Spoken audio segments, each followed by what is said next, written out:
نحمده ونصلي ونسلم على رسوله الكريم أما بعد فأعوذ بالله من الشيطان الرجيم بسم الله الرحمن الرحيم صدق الله العلي العظيم رب العالمین ہمیں نور قرآن پاک سے منور فرمائے، آمین۔ سورہ ہود مکی ہے، ہجرت سے پہلے نزول ہوا۔ قرآن پاک کی ترتیب کے اعتبار سے اس کا نمبر 11 ہے اور نزول کے اعتبار سے اس کا نمبر 52 ہے، 52 ہے۔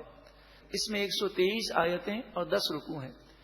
سورہ ہود وہ سورت ہے جس میں بہت زیادہ اللہ کے عذاب کا ذکر ہے۔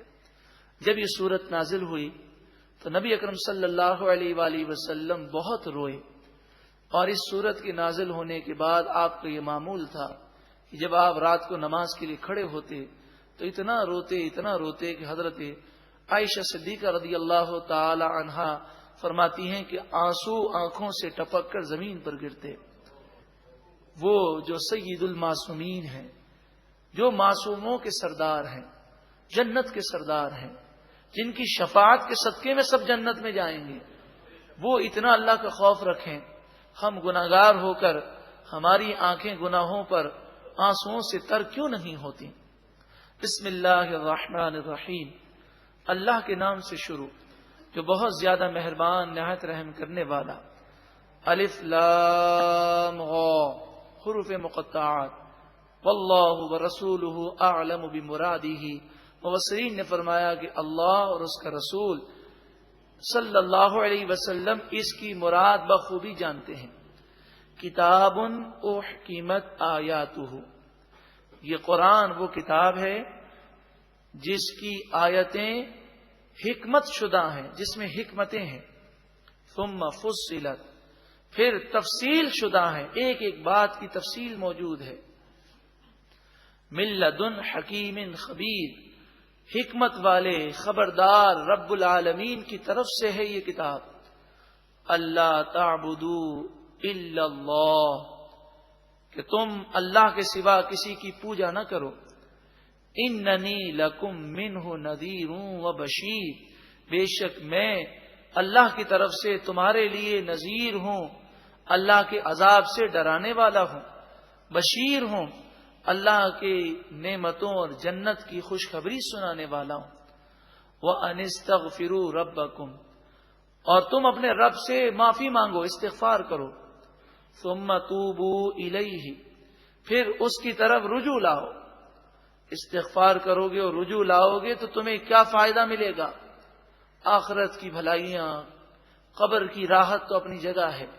فرمایا یمتعکم متاعا حسنا الی اجل مسمی، اللہ تعالیٰ تمہیں ایک مقررہ وقت تک اچھی زندگی عطا فرمائے گا، دنیا کی راحت، سکون، چین، اطمینان تمہیں نصیب ہوگا۔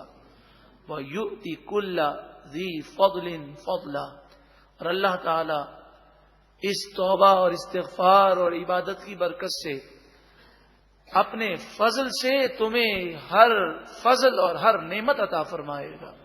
وَإِن تَوَلَّوْا، اور اگر تم منہ پھیرو، فَإِنِّي أَخَافُ عَلَيْكُمْ، پس بے شک مجھے تم پر خوف ہے، مجھے ڈر لگتا ہے۔ عذاب یوم کبیر، بڑے دن کا عذاب تم پر آئے گا۔ الی اللہ مرجعکم، اللہ ہی کی طرف تم لوٹائے جاؤ گے۔ وَهُوَ عَلَى كُلِّ شَيْءٍ قَدِيرٌ، اور وہی ہر چاہت پر قادر ہے۔ الا، اب یہ آخری آیات ہیں 11ویں پارے کی، بڑی ہی ہلا دینے والی آیت کریمہ ہے، غور سے سنیے گا۔ الا، سن لو، انہم، بے شک یہ لوگ، یثنون صدورہم، اپنے سینے کو دوہرا کرتے ہیں۔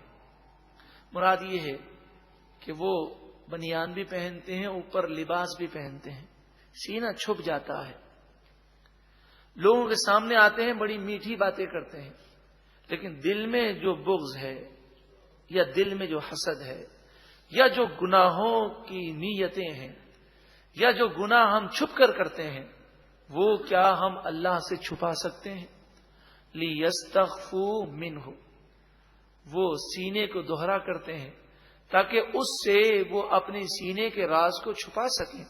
الا سن لو، حین یستغشون ثیابہم، جب وہ لباس میں اور چادروں اور کپڑوں میں، ثیاب کپڑوں کو کہتے ہیں، اپنے آپ کو پورا چھپا لیتے ہیں.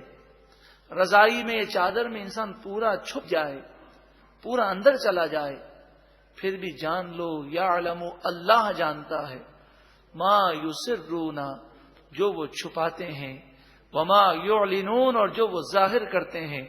انہ علیم بذات الصدور، بے شک وہ اللہ سینوں کے رازوں کو بھی خوب جاننے والا ہے.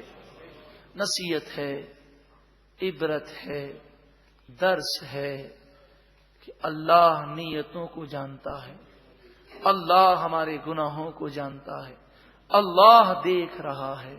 مگر افسوس ہم اللہ کے عذاب سے نہیں ڈرتے. وہ گرفت کرنے پر قادر ہے، جس طرح وہ نعمتیں دینے پر قادر ہے، وہ نعمتیں لینے پر بھی قادر ہے. جس طرح وہ آنکھ دینے پر بھی قادر ہے، بد نگاہی کرنے والی آنکھ کو لینے پر بھی قادر ہے. جس طرح وہ کان دینے پر قادر ہے، گناہ سننے والے، گانے باجے سننے والے، ان گناہ کرنے والے کانوں کو لینے پر بھی قادر ہے.